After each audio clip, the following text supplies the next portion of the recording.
How to change your primary email on Facebook on Android. This tutorial shows you how to update your email address on your Facebook account in just a few steps. First, open the Facebook app on your Android device. After that, tap on the profile at the top right of the screen and tap on the menu on the top left. From there, scroll down and tap on Settings and Privacy. At this point, tap on Settings. In the next step, tap on Accounts Center. From there, tap on Profiles and Personal Details, then scroll down and tap on Contact Info. At this stage, let me show you. Tap on Add an Email Address if you want to add a new one first. Following this, type in your new email address and tap Next.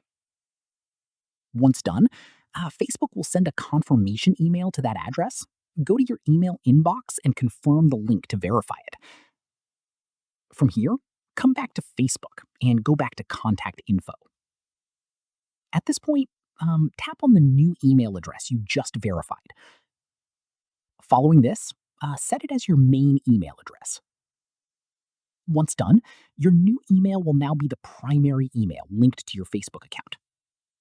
Here's an important note. If you want to remove the old email address, go back to Contact Info, tap on the old email, and tap on Remove to delete it from your account. Finally, keep in mind that your primary email is what Facebook uses to send you notifications and account recovery information, so make sure it's always up to date and accessible. And that's it. If this guide helped you change your primary email on Facebook, give it a like, subscribe for more Android tutorials, and tap the bell icon for updates. See you in the next one.